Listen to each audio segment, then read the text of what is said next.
Today's topic is the first of a two-part series. Today, my focus is going to be on emotional suffering. And then next week, I'm going to try to address a topic much less spoken about, which is physical pain, chronic physical pain. So I decided to approach the subject of suffering in light of the resurrection. When Jesus was agonizing in the Garden of Gethsemane to the point where he said, I am deeply grieved, even to death, then was when his suffering was transformed from lead on that dark night of the soul to gold on Easter morning. And so, if, as the hymn says, made like him we rise, how does God redeem our suffering? And what can we do to help the process? First, we can accept the very obvious but difficult truth that, like it or not, emotional suffering is inevitable. It is a part of life. In the words of Uncle Remus, you can't run away from trouble. There ain't no place that far. However great our privilege, we are still going to be victims of circumstance. We will always be in situations which are beyond our control. Yes, we have a treasure by virtue of the fact that we have a soul. But that treasure is contained in a fragile and earthen vessel. Bottom line, using Paul's words, the extraordinary power we experience belongs to God and does not come from us. Well, secondly, it is also a given that life is not fair. Excuse the cliche, but God never did promise us a rose garden. And even if he had, we still might complain that roses had thorns, instead of asking ourselves why a thorn bush had roses. That's a good question. In many instances, not all, of course, but many, when something bad happens, human nature asks that we make ourselves the cause.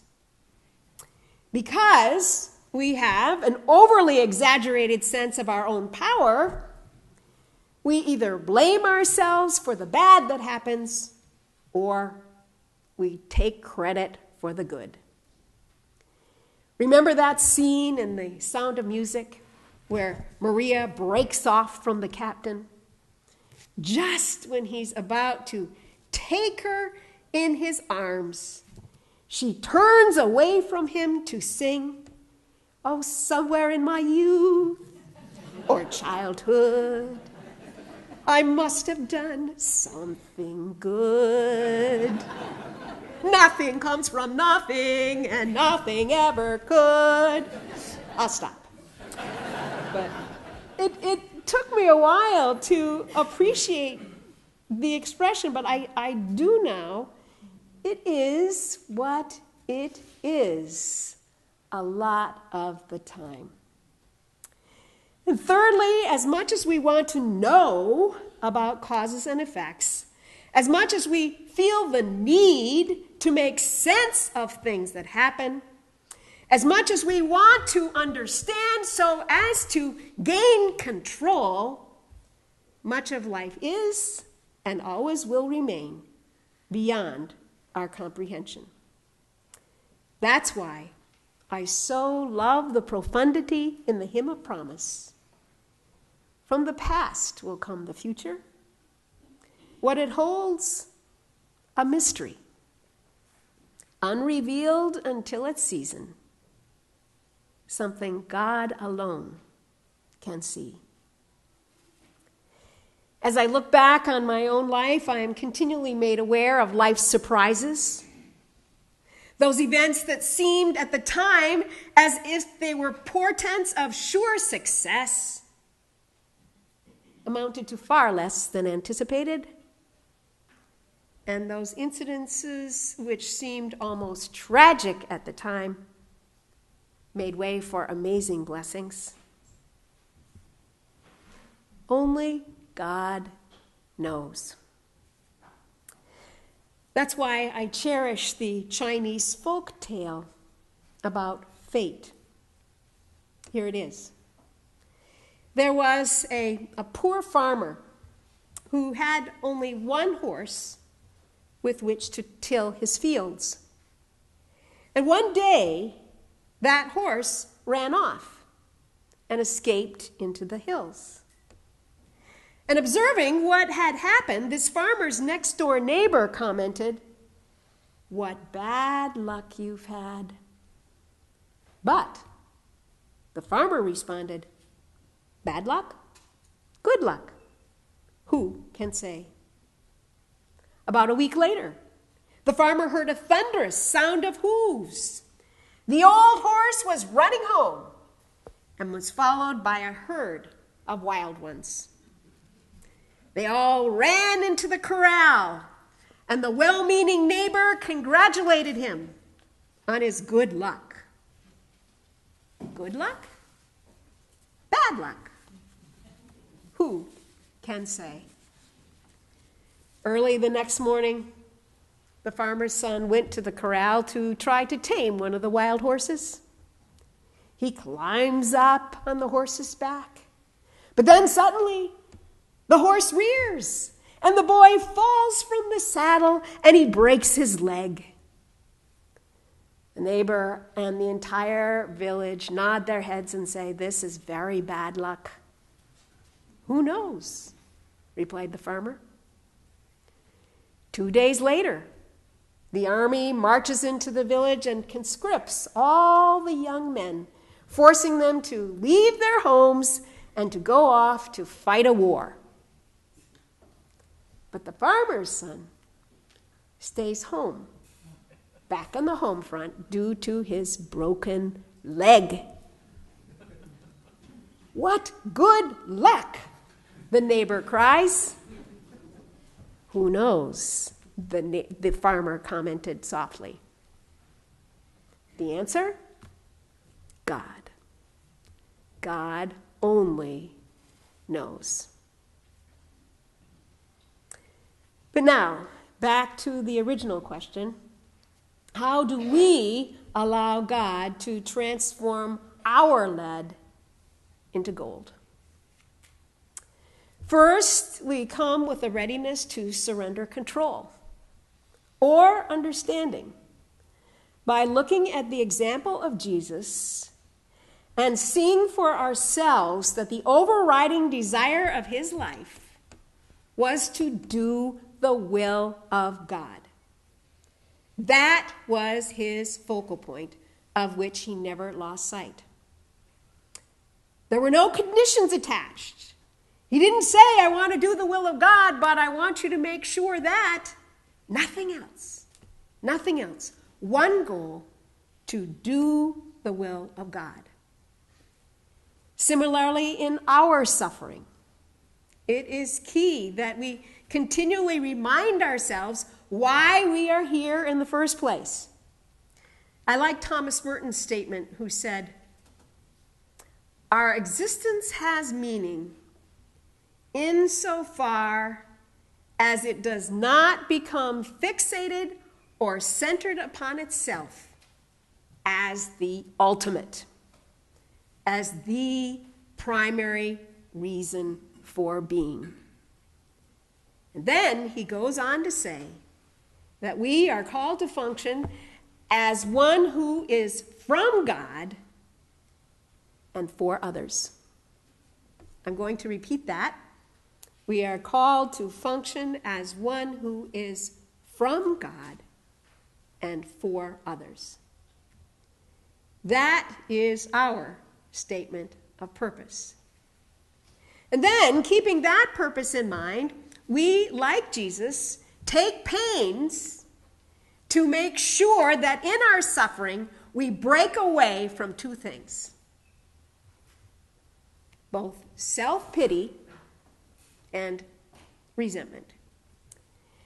Self-pity chooses sadness as its mode of being and is one of the most overlooked but devastating forms of self-destruction there is.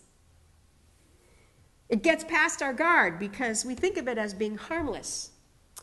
But it's like a weed that I really and truly hate, and that weed is bittersweet. It looks so nice, but it chokes. It chokes other plants.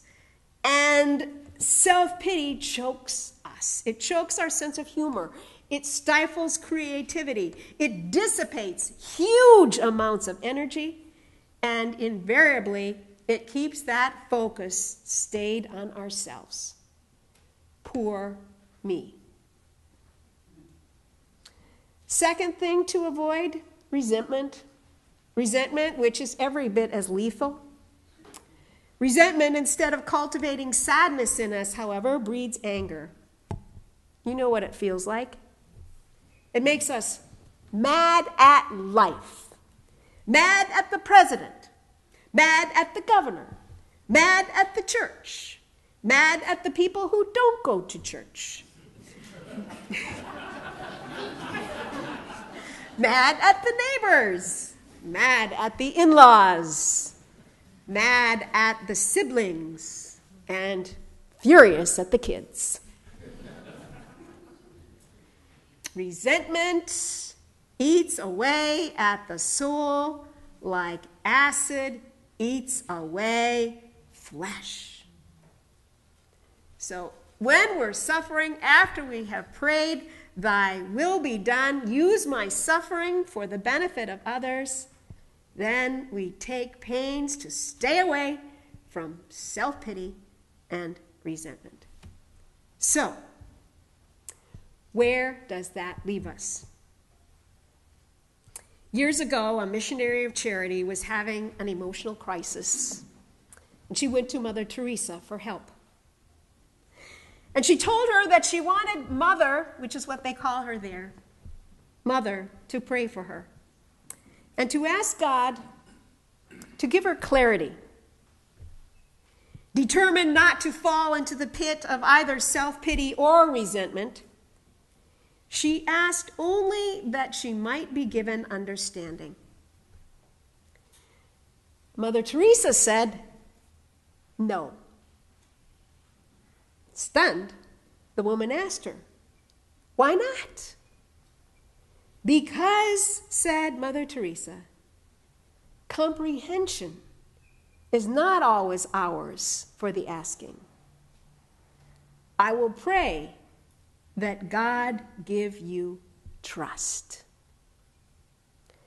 Trust, as expressed in Jesus' words, "Into thy hands I commend my spirit." How do we get trust?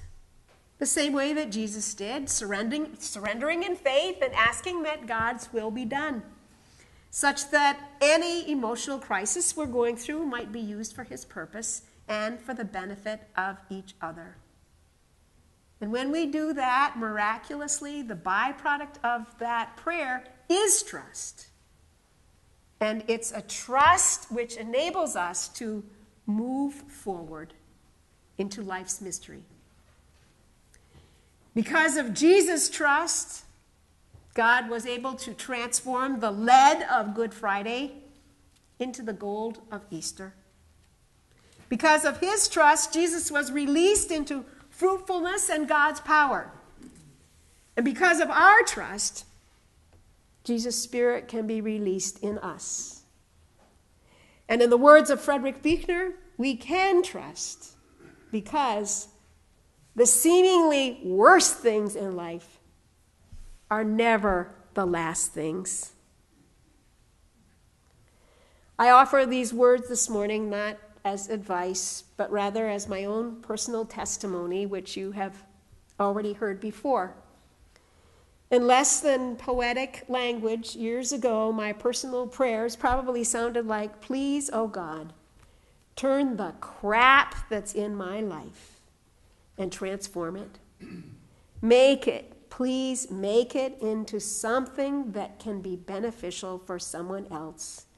And don't, oh Lord, don't let it define who I am. In other words, I wanted that lead in my life to become gold. And in God's good time, it did. So this morning, I would like to close with a poem that I found at the end of a book entitled After the Darkest Hour, How Suffering Begins the Journey to Wisdom. This is the closing poem. This being human is a guest house. Every morning, a new arrival. A joy, a depression, a meanness. Some momentary awareness comes as an unexpected visitor.